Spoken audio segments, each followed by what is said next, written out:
Première question. Mohamed. Oui, je ne sais pas si vous l'avez vu, mais l'année dernière, je pense il y a 6-7 mois, il y a eu un magnifique documentaire sur l'épouse, la parfumeuse. Et elle est enterrée en Normandie. Et dans ce documentaire, on... Pardon ? En Lorraine. Enfin, elle est enterrée en France. Mais on voit tout son parcours. Et surtout, ce que je retiens, c'est que la majorité des jeunes Algériens n'ont aucune idée de ce qu'a été celui qui est devenu le MNA maudit, l'histoire du MTLD, du PPA. Et donc, dans l'histoire déjà nationale, on a voulu absolument effacer cela. Deuxième chose que je voulais vous dire, c'est ce qui me choque au pays, encore récemment, c'est le nombre d'erreurs qui s'accumulent. L'utilisation des terres cultivables avec l'absence de traces sur le cadastre, la manière dont certains terrains sont occupés dans la région de la Mitidja par de grandes casernes que l'on crée puis que l'on détruit au profit de quelques personnes. Au niveau de la steppe, vous allez en Nouvelle-Zélande, vous trouvez le mouton de Djelfa en Nouvelle-Zélande que nous achetons maintenant, mais la gestion de la steppe n'est plus la même puisqu'elle a été sur des bases de profit. La manière dont on abat le cheptel chaque année pour l'Aïd, de manière radicale, il est amputé. Les gens cherchent le maximum d'argent dans cette période. Le cheptel n'est plus vu à long terme. Et je trouve à chaque fois des problèmes de ce type qu'on aurait pu éviter. À la limite, même si la politique n'avait pas été brillante, il y a des choses qu'on aurait pu éviter. Et je ne vois pas comment, en dehors d'une action de parti politique, comment on pourrait s'en sortir. Et au niveau des partis, je dois vous dire que je suis parfois extrêmement déçu. Les mêmes personnages, c'est les mêmes rengaines, et un niveau, sincèrement, de perspective en termes de gouvernance qui est nul. Et le plus souvent, les meilleurs conseils sont dans la presse et dans les livres.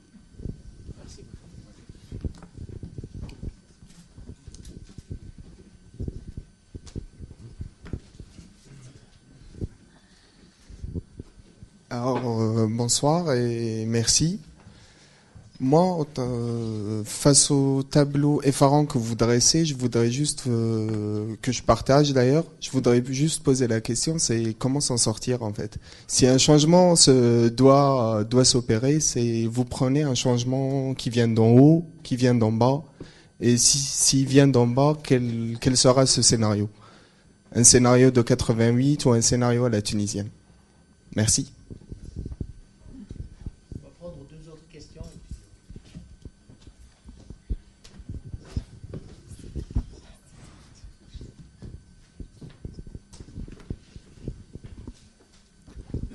Merci. Bonsoir, je me présente, je suis ingénieur agronome franco-algérien. Entre parenthèses, j'ai été formé gratuitement à l'école d'agriculture d'El Harrach. L'argent du pétrole, il est aussi parti de ce côté. Il a été utilisé à bon escient parfois. Mais bon, ma question est la suivante, elle rejoint la précédente. Qu'est-ce qu'on pourrait faire concrètement? Il y a une usine bretonne, l'usine Sanders, qui s'est installée en Algérie pour fabriquer des aliments du bétail. Quelle relation, par exemple, il pourrait y avoir entre la Bretagne, l'Algérie, entre la diaspora algérienne installée en France, en Bretagne et l'Algérie? Merci.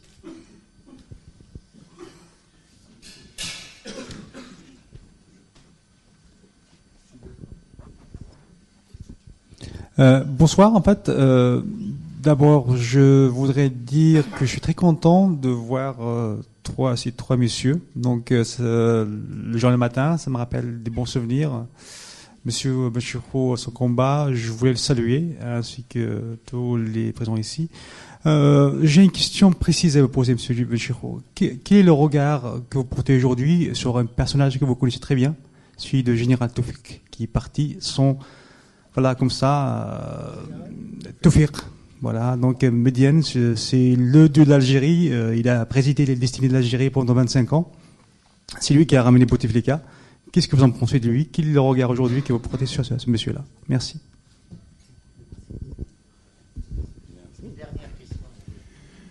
Bonsoir, messieurs de la presse. Je me permets de m'adresser à vous parce que vous êtes représentatif de la presse, notamment M. Benchikou, qui ne connaît pas M. Benchikou, mais aussi l'ancien rédacteur du journal Le Matin d'Algérie, et qui ne connaît pas le journal Le Matin d'Algérie, ainsi que ceux qui sont à la fois journalistes et écrivains et que tout le monde connaît.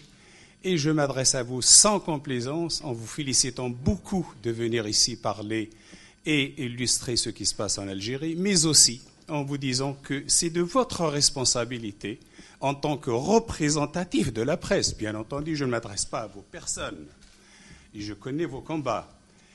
Comment se fait-il qu'un peuple qui a pu faire ce qu'il a fait en 88, à la faveur de rien, n'ait pas été sensibilisé et amené par la presse qui s'est libérée de façon telle qu'on en est arrivé jusqu'à dire qu'elle a acquis en 40 ans, elle a acquis une liberté en 3 ans, l'équivalent de 40 ans de liberté dans les pays arabes. Et la presse, à mon sens, n'a pas joué du tout son rôle et elle a même été, à certains moments, en faveur, je dirais, d'une certaine image idyllique du pouvoir. Et certes, elle avait souffert aussi du terrorisme, etc., mais elle n'a jamais combattu et amené avec elle le peuple algérien pour combattre ce qui se passe actuellement en Algérie. Et votre constat, il est évident. L'Algérie a déjà déclaré sa faillite. Elle est en faillite. Il n'y a aucune alternative au pouvoir actuel, si ce n'est une prise du pouvoir par le peuple. Et le peuple tout seul, sans vous, messieurs, et sans l'énorme pouvoir que vous avez, celui de la presse, ne peut rien. Je connais des jeunes Algériens qui sont très politisés à l'âge de 12-14 ans et qui savent qu'actuellement en Algérie, il n'y a rien de positif à attendre. Et je vais vous dire une chose qui me fait très mal au cœur. Je n'exclus pas du tout de voir Saïd Bouteflika, après-demain, président à la place de son frère. Vous parliez d'un président malade. Moi, je vous dis, il est mort. Il est mort politiquement, mais presque cliniquement. Et qu'est-ce qui se passe quand Bouteflika, permettez l'expression, foutra le camp? Qui a-t-on préparé, y compris par la presse et dans l'opposition, pour lui succéder? Y a-t-il un homme actuellement qui puisse incarner un tant soit peu une opposition rassemblée, organisée pour dire Bouteflika est parti, vive celui qui va lui succéder et qui saura bien incarner les espoirs de la jeunesse algérienne. Tout cela n'existe pas. Alors, excusez-moi, je ne vois pas pourquoi on parlerait de démocratie qui n'existe pas en Algérie, d'un État en faillite au niveau des institutions, etc., si, au moins à ce niveau-là, on n'a même pas préparé la relève. Je m'adresse à vous, j'ajoute encore une dernière fois, non pas parce que je vous attaque, je vous adore et je vous suis depuis toujours et je suis abonné à vos journaux, mais pour vous dire que vous êtes représentatif de la seule voie à laquelle l'Algérie actuelle est accessible, la presse. Parce que le peuple algérien, il ne peut pas sortir dans la rue. Sans vous, il ne peut pas sortir dans la rue. Or, il est arrivé qu'à un moment donné, vous avez presque composé avec le pouvoir. Quand je dis vous, c'est toujours pas vos personnes, messieurs. Presque composé avec le pouvoir juste pour faire plaisir aux éradicateurs qui ont voulu faire partir l'islamisme à jamais. Qu'ils s'en aillent et qu'ils ne reviennent jamais. Mais depuis qu'on a cru l'avoir combattu, qu'est-ce qui se passe? Vous l'avez dit si bien tout à l'heure. Il exerce le pouvoir. Il est revenu, il est sorti par la fenêtre, il est revenu par la porte, pas le contraire. Actuellement, vous avez beaucoup d'islamistes qui s'expriment et dès-lors qu'ils ne touchent pas aux quelques personnes, c'est même pas à toutes les institutions d'État, quelques personnes seulement, on les laisse faire.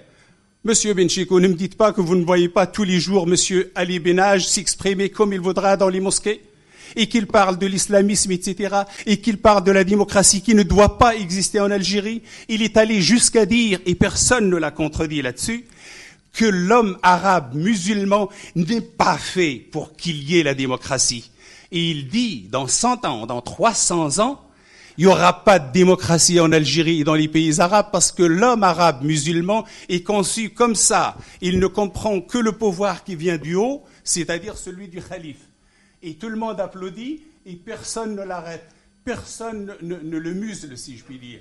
Tout cela, Monsieur Benchikou, tout cela, Monsieur Rezouki, C'est quoi?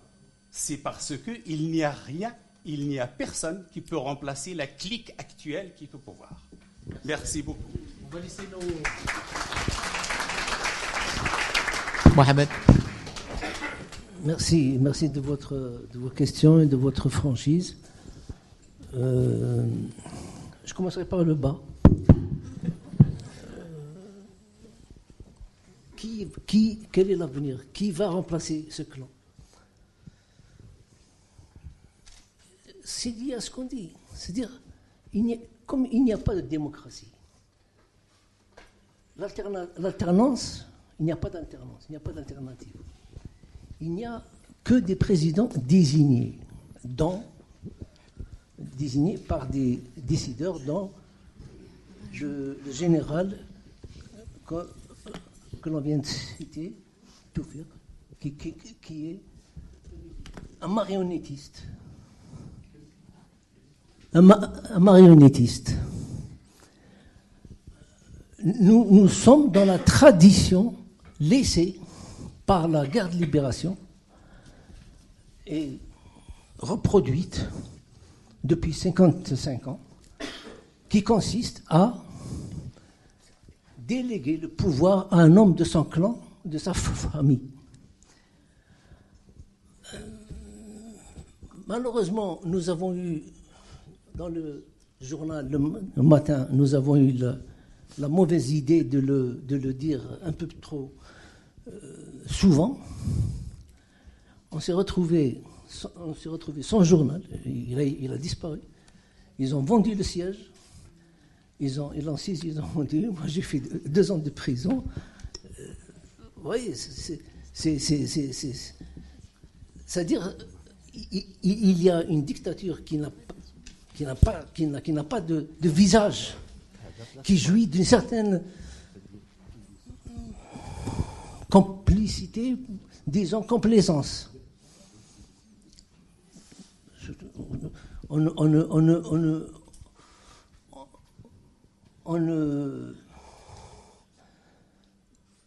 C'est-à-dire, l'Algérie est vécue. Vous dites le président est mort. Ceux qui ont suivi la dernière visite du président Hollande en Algérie savent bien que le président n'arrivait même pas à échanger 3 mots avec le président Hollande, et pourtant les communiqués officiels français disent que la discussion a pris 3 heures et qu'ils ont trouvé le président avec une alacrité. Alacrité, c'est-à-dire alacrité, quand je suis allé voir le dictionnaire, c'est une manière de s'exprimer avec joie.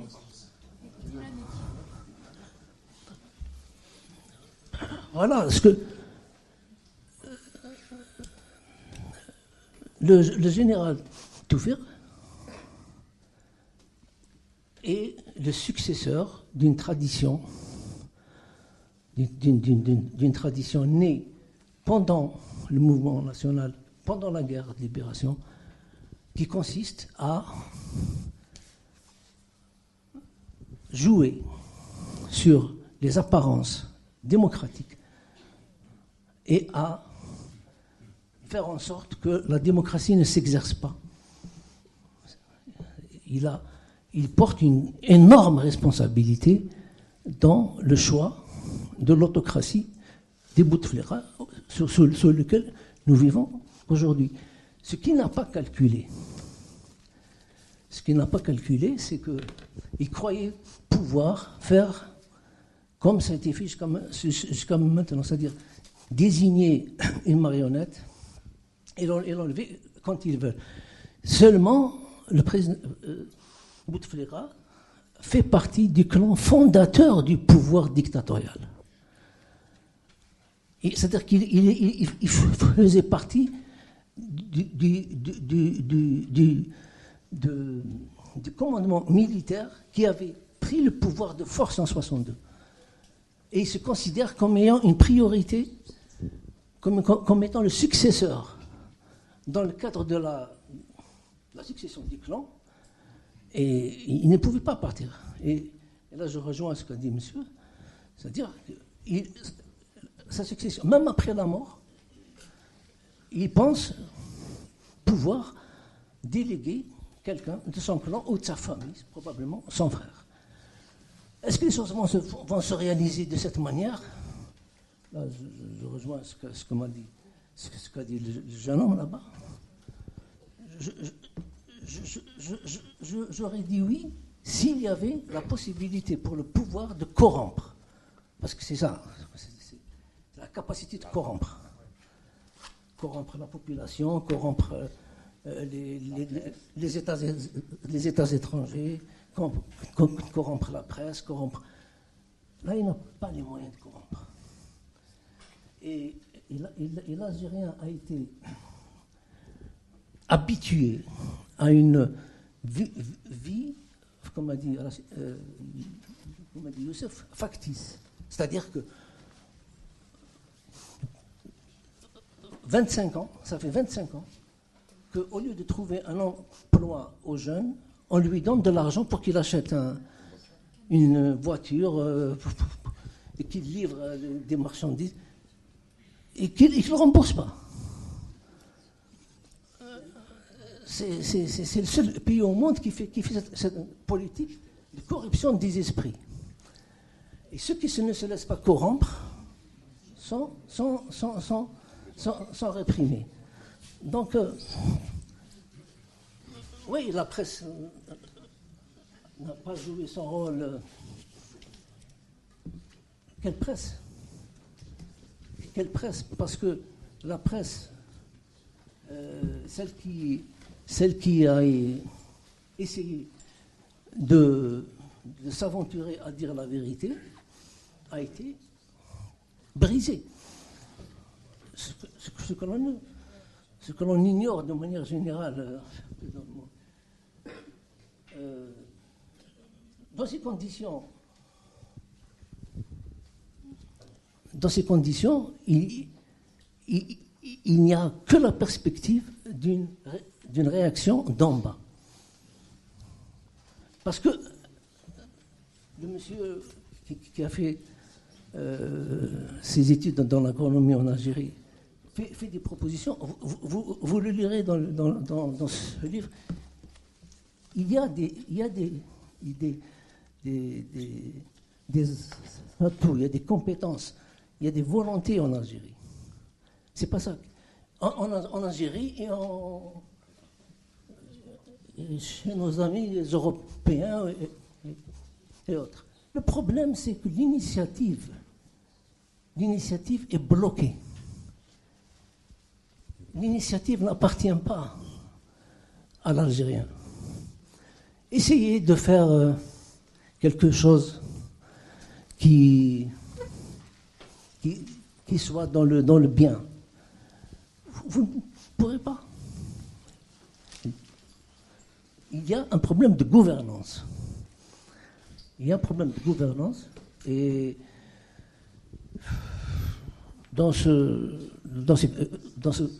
cette situation, on peut prévoir le pire s'il y a une réaction qui vient de la population. C'est le pire. C'est le pire, c'est l'armée qui tire, c'est la population qui tire. Est-ce qu'il y aura dans le cadre de jeux politiques et des alliances internationales, une solution? Ça se peut. Mais autrement, ce sera effectivement une réaction de la rue. Je suis désolé de dresser ce portrait de la situation, mais c'est le seul que je veux. Je me permets de vous dire qu'un général m'avait dit que si la chose venait d'en bas, comme vous le dites, parce qu'on va finir par ça, il me dit s'il arrive ce qui est arrivé en Égypte, en Syrie ou en Libye, vous savez ce que m'a dit un général de l'armée, M. Il y aura 200 000 morts. Je le crois. Vous entendez ça? C'est-à-dire que l'armée ne lâchera jamais le pouvoir. Jamais l'Algérie. Et c'est un général ici. Vous savez, même Moubarak, Saddam Hussein, Kadhafi, croyaient ne jamais lâcher là. Et pourtant, ils ont lâché, ils sont morts. On ne peut rien contre des gens qui veulent leur liberté.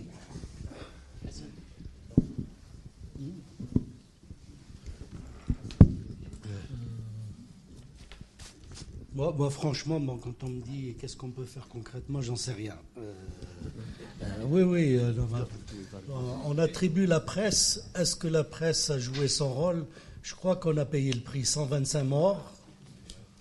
Et les multiples suspensions qu'il y a eu le matin était suspendu dès 92. Oui, dès 92, on a subi une suspension de 2 mois, ensuite en 93, 1 mois. Par la suite, jusqu'à l'interdiction définitive. Donc, voilà, la situation est comme ça. Sans compter, on a eu quand même 4 journalistes assassinés, 2 voitures piégées qui ont failli exploser quand le siège était à Hussein-D. Donc, bon, je pense qu'il ne faut pas faire. La presse ne peut pas porter un fardeau. C'est un fardeau qui est. On fait ce qu'on peut. Mais il faut que ce que nous faisons soit relayé aussi par des forces politiques. Parce que la question que vous nous posez, c'est la question que me posez, qu'on a posée à Youssef, à Mohamed, des partis politiques, ils viennent nous voir et nous disent comment se fait-il que le gouvernement décide vous ne faites rien dans le journal? Et moi je leur répondais, mais vous êtes un parti, non? Et pourquoi vous ne faites pas de déclaration? Eh oui, qui n'ont qu'à faire une déclaration, qu'ils appellent à une manifestation, et puis nous, on prend le relais. Non, on demande à la presse d'assumer des fonctions qui ne sont pas de son rôle. Ce n'est pas son rôle d'aller ameuter, d'aller en alerte, on informe, et puis ça s'arrête là. On a fait on a fait le maximum, par exemple, quand il y a eu quand il y a eu les événements de Kabylie en 2001. Quand il y a eu les événements de Kabylie, en plus ça ne s'est pas limité à la Kabylie, ça s'est étendu même à la région d'Alger, aux Aurès, ça a été très loin. Le pouvoir, et ça c'est une grande satisfaction à l'époque, a essayé de jouer sur le régionalisme. Il a essayé de créer une contre-manifestation à Oran, en croyant qu'il était en 1962, où il pouvait jouer sur la rivalité Zouawa, comme ils disent en Oranie, les Arabes et Kabyles. Eh bien, il n'y a eu même pas 50 personnes qui se sont rassemblées à l'appel du régime. Ce qui montre que les temps ont changé, qu'il ne peut pas faire ce qu'il veut. Que l'époque où M. Bouteflika, quand il est arrivé en 99, il a dit « Je n'aime pas la démocratie, je n'aime pas cette presse, je n'invente pas, hein. Je n'aime pas cette presse, je n'aime pas cette constitution. » Bon, il s'en est fait une aujourd'hui. Hein. Il a eu le temps, 15 ans après, il s'est fabriqué une constitution sur mesure. Et il a dit, Tamazir, la langue berbère, ne sera jamais langue nationale, ni langue, etc., en traitant les Kabyles de nains. Lui, le nain, il traite les autres de nains. Enfin, il fait 1m50, il traite les autres de nains. Voilà, voilà quoi. À qui on avait affaire? On avait affaire à un bonhomme qui, comme ça, affichait les choses, insultait. Et évidemment, on lui a fait face. On lui a fait face avec nos moyens, parfois à contre-courant. À contre-courant, on nous a reproché au matin d'en faire trop. Des amis qui aujourd'hui sont... Aujourd'hui en Algérie, je suis stupéfait par une chose. En même temps, c'est une satisfaction. Et en même temps, bon, je me dis pourquoi à l'époque il ne s'était pas réveillé. Aujourd'hui, tout le monde est anti-Bouteflika. C'est même devenu une tendance, c'est une mode. Tout le monde se découvre opposant, tout le monde n'aime pas ce régime. Et au moment où il y avait ce mouvement de masse incroyable en 2001, que certains médias français ont interprété comme une manipulation des militaires contre M. Bouteflika, l'ami de la France, alors que c'était faux.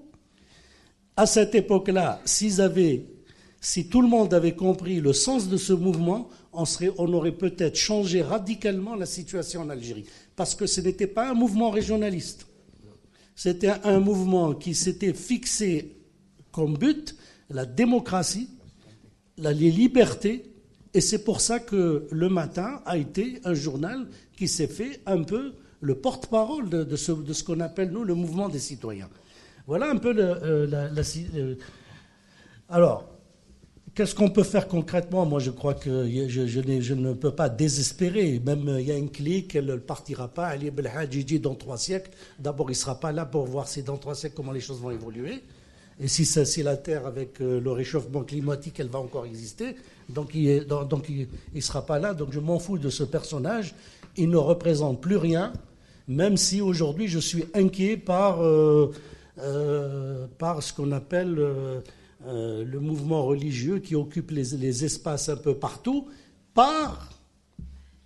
grâce à la complicité du pouvoir. L'Algérie était quand même l'un des seuls pays au monde où il n'y avait pas les appels à la prière à la télévision. Eh ben maintenant, il y a 5 fois l'appel à la prière. Moi qui aime le football, je regarde un match, et quand il va marquer, toc, il y a l'appel à la prière. Ah ouais, on est arrivé à une situation comique comme ça. Il y a l'appel à la prière. Donc c'est un monsieur qui joue sur tout, sur le religieux, sur les forces les plus rétrogrades du pays, sur ce que j'appelais tout à l'heure ces oligarques qui ont privatisé l'État, qui ont pris les choses en main, qui aujourd'hui deviennent une véritable menace pour la stabilité même du pays, parce qu'ils sont en train de tout bouffer. Ils s'opposent même. Les petites tentatives du gouvernement actuel, ils ont essayé. Ils ont dit le prix du pétrole chute, on va essayer quand même de limiter les importations. Eh bien, c'est niet, les importations continueront. Les voitures, on continuera d'importer jusqu'à ce qu'ils vont sucer le trésor jusqu'au dernier centime. Voilà, on est entre les mains d'un régime prédateur. Voilà, c'est le terme que je cherchais tout à l'heure. Un régime prédateur qui est en train de tuer ce pays. Ah, cette clique, bon, je sais que on n'a pas affaire à un pouvoir, on a affaire à un pouvoir qui est structuré autour de loyauté personnelle. C'est pas autour des compétences ou autour d'un projet politique, mais autour de loyauté personnelle.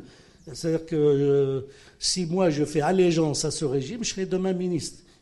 Pour vous dire qu'aujourd'hui, même la question de devenir ministre, membre du gouvernement aujourd'hui, les fonctions, et c'est ça le plus grave depuis l'arrivée de Abdelaziz Bouteflika au gouvernement, le plus grave, c'est que le peu de respect des institutions qu'avaient les Algériens était tombé.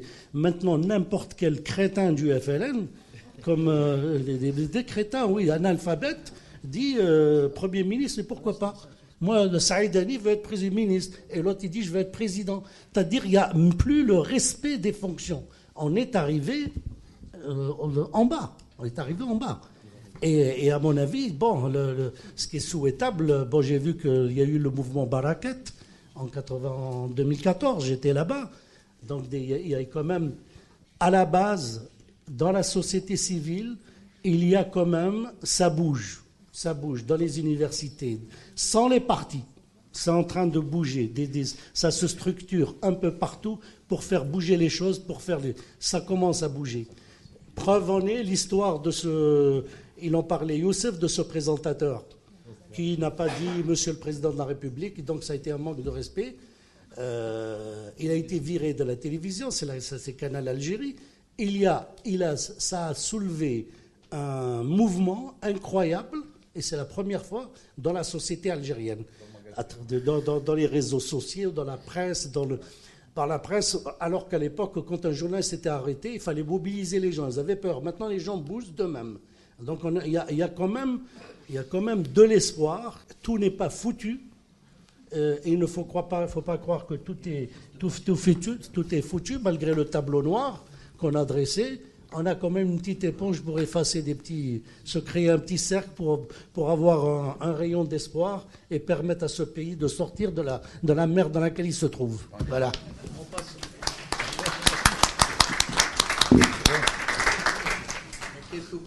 Quelques mots. Je prends quelques rajouts seulement. À propos de la presse, le matin déjà en 2000, il disait que Bouteflika va changer la constitution et instaurer présidence à vie. Beaucoup de confrères nous disaient, vous êtes fous, on ne peut pas faire ça. Et c'était confrères que ça.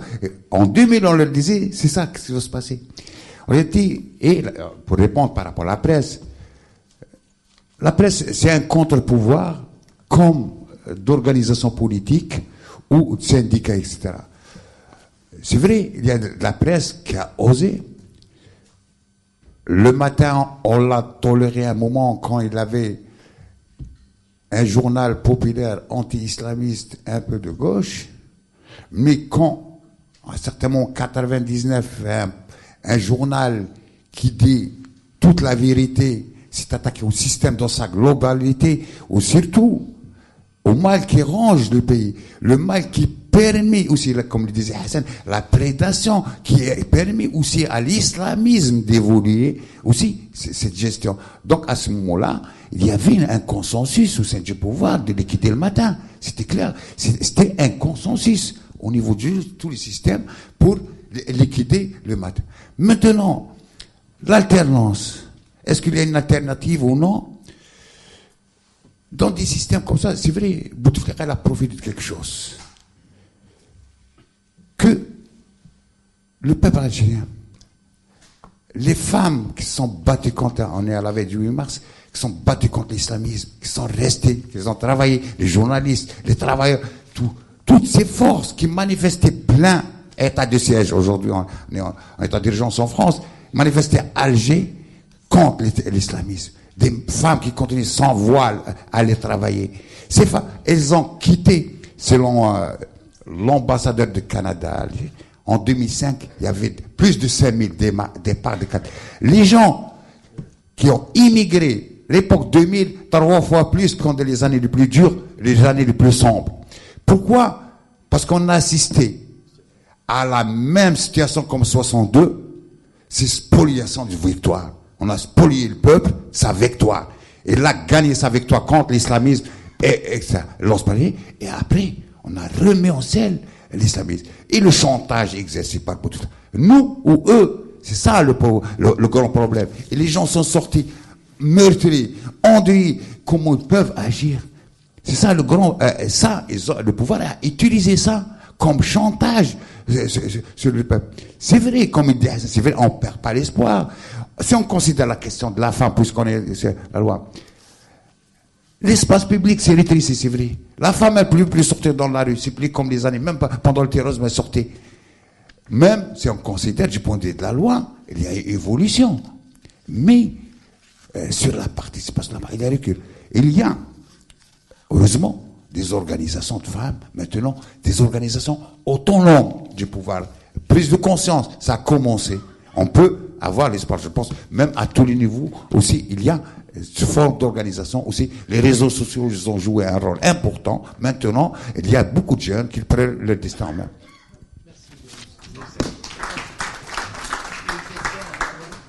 C'est allumé? Bonsoir à tous. Merci pour tout ce débat très intéressant. Je rejoins un peu la question de Monsieur Chiabia. On a posé la question quel est le rôle de la presse? Mais moi, je pose la question quel est le rôle des partis politiques? À entendre depuis tout à l'heure, c'est comme s'ils n'existent pas ou ils n'existent plus. On avait, je sais pas, je vais pas faire un rappel historique, mais avant le FLN, il y avait aussi des partis politiques, enfin des tendances politiques. Il y avait le Parti populaire algérien, l'Union démocratique du manifeste algérien, les oulimas, les communistes. Bon, ils ont disparu après le FLN, on comprend, mais après les 88, il y a eu ce qu'on appelle le multipartisme. Il y a eu une quarantaine de partis politiques créés en Algérie. Qu'est-ce qui en reste? Et comment ils existent et comment ils réagissent à cette situation? Merci à vous. Moi, j'ai quelques questions que j'ai notées. Comment se fait-il qu'un régime qui ne tient pas debout arrive à durer toute cette période depuis plus de 50 ans? Où se situe aujourd'hui l'opposition en Algérie? Est-ce qu'il y a une opposition déjà?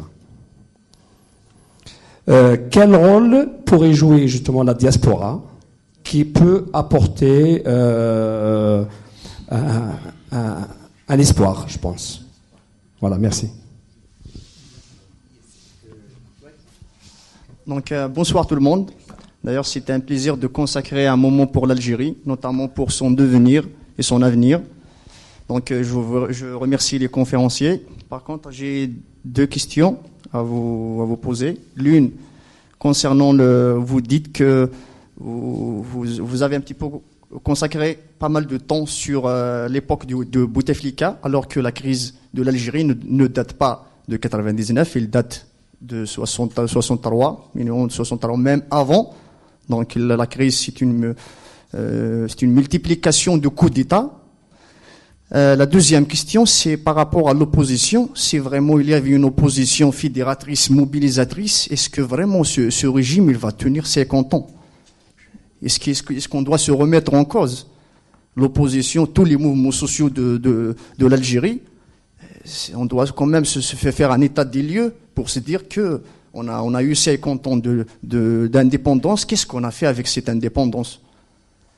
Et là, on doit se re-questionner. Si on a pris un mauvais chemin, il faut faire le contraire de ce que les régimes successifs ont fait. C'est ça la solution.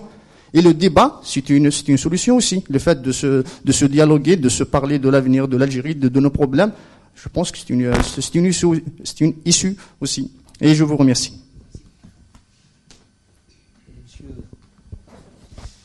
Bonsoir. Une petite question, s'il vous plaît. Je suis un résident marocain à la frontière maroco-algérienne.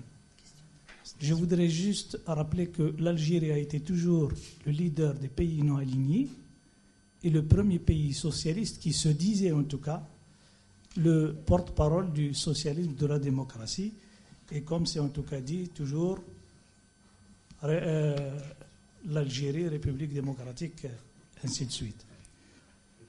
Je fais allusion tout simplement à une question qui est toujours discutée à l'ONU, c'est-à-dire la question du Sahara. Et je voulais savoir si vous avez une idée sur le coût en milliards et la participation de l'Algérie au soutien des peuples qui luttent pour leur autodétermination. Et combien ça coûte également ce qui échappe aux impôts et à la TVA qui se vont sur les frontières marocaines. Des deux côtés. Hein. Sur la frontière, on trouve des milliers de barils qui sont vendus par des bidons de 30 litres. Et le commerce, on trouve de tout. De tout ce qu'on veut sur la frontière marocaine et sur les bords de route. Donc combien l'Algérie perd d'impôts? Enfin, peut-être Belhaj, il a pensé, mais pas dans 300 ans, à un président algérien d'origine chinoise ou peut-être russe, naturalisé.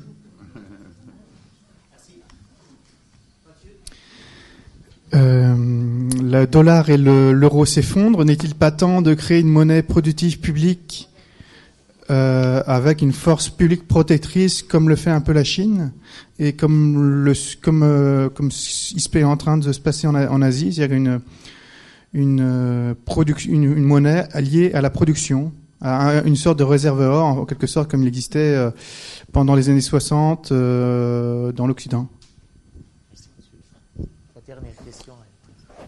Moi, je voulais vous poser une question en fait sur les perspectives d'avenir.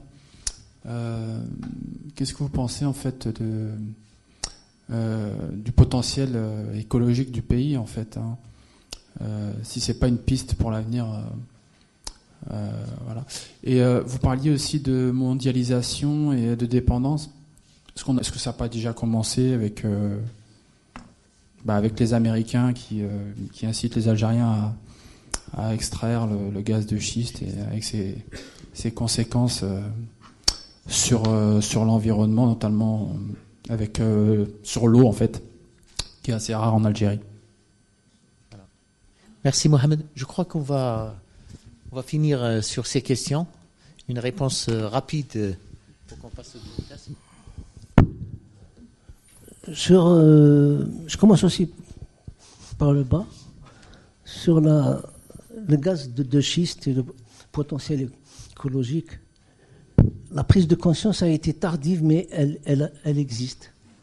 Puisqu'il y a eu une série de manifestations qui ont contribué à arrêter le projet d'extraction de gaz de schiste. Ça s'est arrêté. Ça s'est arrêté. Est-ce qu'il faut en reprendre? Je ne sais pas, mais ça s'est arrêté. Le potentiel écologique existait. Mais comme il n'y a pas de gouvernance, nous avons fait ce que ne font plus les nations européennes, américaines. C'est-à-dire que nous sommes devenus Par exemple, je vous cite un exemple. Les voitures qui sont exportées vers l'Algérie sont polluantes et sont interdites en France. J'en ai fait l'expérience. Et je vais vous dire, Renault vient d'installer une usine d'une voiture qui est interdite en France. Qui est la Renault Symbole, que vous ne connaissez pas, bien sûr. Mais là aussi, ça nous renvoie à des problèmes de gouvernance. Mais la prise de conscience, elle a mis du temps, mais l'Algérien comprend maintenant que l'environnement, la protection de l'environnement est vitale. Les manifestations contre le gaz de schiste ont été violemment réprimées. L'opposition, les partis. Là encore, on revient à la situation démocratique. Il ne peut y avoir de parti qu'en vraie démocratie. Sinon, il ne repose sur rien. Y compris les exemples qu'a cité la dame. Entre 1920 et 1954, il y avait l'UDMA de Farhat Abbas, le Parti communiste algérien, les élus de Constantine. Mais c'était des vrais partis. C'est-à-dire que pendant la colonisation, il y avait une base, il y avait des militants, il y avait une liberté, curieusement. Il y avait une liberté de meeting, de parole.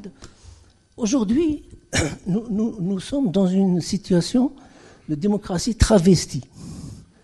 C'est-à-dire que nous avons tout. Nous avons tout ce que vous avez.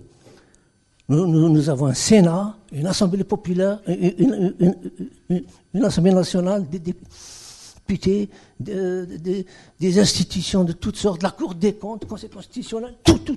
Nous avons tout. Mais rien ne fonctionne. Aucune n'est indépendante. Donc, ça sert à quoi?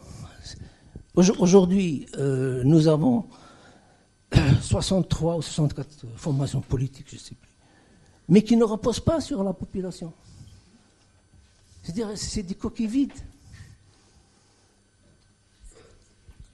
Ils dépendent de la volonté du régime de leur octroyer 20 ou 5 ou 15 ou 100 sièges.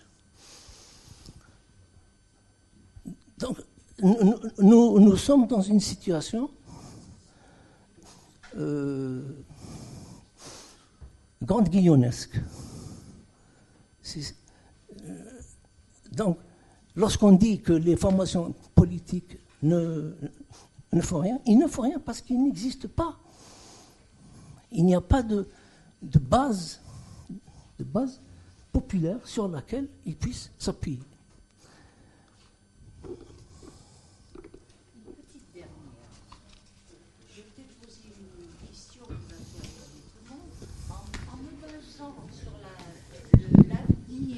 Qui semble tellement noir, et en me basant sur ce que dit mon voisin, qui me dit qu'il y a des gens très bien dans l'armée, est-ce qu'on ne peut pas prévoir une parenthèse, une transition avec ces gens très bien de l'armée? Parce que ce que vous décrivez est tellement noir que... Il y a cette éventualité.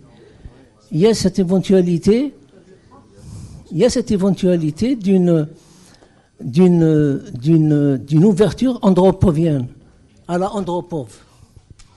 Andropov, il a été le premier président soviétique du temps de l'URSS à ouvrir l'URSS à l'Occident, au monde, au libéralisme. Il y a cette possibilité. Il y a cette possibilité à condition que s'exerce une pression de la base qui favorise la création de cette rupture, de cet éveil de cette classe militaire qui n'est pas d'accord avec ce qui se passe, qui n'est pas d'accord avec ce qui se passe, et que cesse la complicité des États occidentaux qui ont intérêt à ce que l'Algérie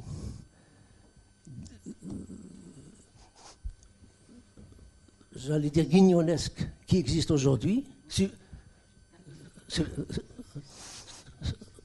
perpétue. C'est les deux conditions. Sinon, moi je livre mon avis personnel. Je pense que aujourd'hui, on commence à prendre conscience de la gravité de la situation dans le monde et à la base. Comment se fera la transformation? Je ne sais pas, mais votre piste est une piste qui n'est pas farfelue. On va laisser Hassan répondre aux autres questions, entre autres sur la relation à la frontière. Hein? Je ne sais pas. Oui, alors, entre la question sahraoui, c'est ça?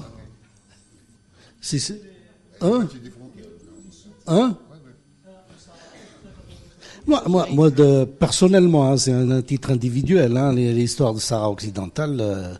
Moi, je suis pour le droit à l'autodétermination. Si les Sahraouis veulent être marocains, malhabas, ils veulent être indépendants, je n'y crois pas quand même. C'est leur problème. Je vais pas. Simplement, je trouve que c'est une situation qui a trop duré et il faut régler le problème. Maintenant, concernant le trafic qui existe entre les deux pays, je suis pas étonné. Je l'ai constaté de l'autre côté de la frontière, c'est-à-dire du côté tunisien. Il y a un trafic incroyable, des complicités des deux côtés. J'imagine que c'est la même complicité qui existe, c'est-à-dire une corruption des corps constitués, douanes, militaires, qui sont là. Et que, bon, à la limite, il vaut mieux se projeter dans un Maghreb uni qu'au lieu qu'il y ait ce trafic, il y ait un véritable trafic de marchandises et de personnes. C'est ça, c'est comme ça que les choses vont se régler. Mais bon, quand est-ce que ça va se régler? Ça, c'est un autre problème, parce que dans cette avec le pouvoir algérien actuel, je n'y pense pas. Avec le pouvoir marocain actuel, pareil. Donc, ce doit être aux générations à venir de régler ce problème. Voilà. Juste deuxième question du jeune homme, donc concernant l'écologie. L'avenir avec l'écologie, deux désastres de sur le gaz de schiste. Comment? Le gaz de schiste, oui, je crois qu'il a répondu, Mohamed. Il y a eu des manifestations dans la ville d'Ain Salah. Ain Salah, c'est là où ça a duré pendant presque une année, et finalement, ils ont obtenu satisfaction, mais le problème n'est pas fini, parce que l'Algérie dispose des plus grandes réserves du monde au monde de gaz de schiste, et donc la question n'est pas encore résolue, puisqu'ils disent que si demain, il y a une technologie, etc., qui serait beaucoup plus performante et moins nocive que la technologie actuelle par fracturation des roches là. Donc ils n'hésiteront pas à à recourir au gaz de schiste. Alors pourquoi le gaz de schiste rapidement est une menace? Parce que sous le Sahara, il y a les plus grandes réserves, les nappes phréatières au monde, grâce auxquelles des villes comme Tamanrasset, plusieurs villes du sud, ne manquent pas d'eau, alors qu'il y a une pénurie d'eau dans le nord de l'Algérie. Voilà, il y a ça. Pour le reste, l'opposition, bon, moi je dis que l'opposition actuelle, elle n'existe que par communiqué. Hein. Elle n'a aucun ancrage sociopolitique dans la société. Elle n'existe pas, elle n'existe que uniquement par communiqué. En plus, elle s'inscrit dans la politique institutionnelle du régime. Au lieu de mobiliser, au lieu d'essayer de s'ancrer dans la société et à partir de là conduire des mouvements de masse, elle ne se réveille qu'à chaque élection. Pendant 4 ans, vous n'allez pas les entendre. 5 ans. Là, il y a eu l'élection présidentielle en 2015, 2014. L'opposition politique va se réveiller dans 5 ans. Dans 5 ans, ils vont bouger, ils vont faire du bruit, ils vont dire, ils vont dénoncer le trucage d'urne, ils vont dénoncer ceci. Une fois l'élection passée, vous attendrez 5 ans. Entre-temps, d'ici là, on aura le temps de m'enterrer, moi. Hein. Voilà. Merci à nos 3 invités.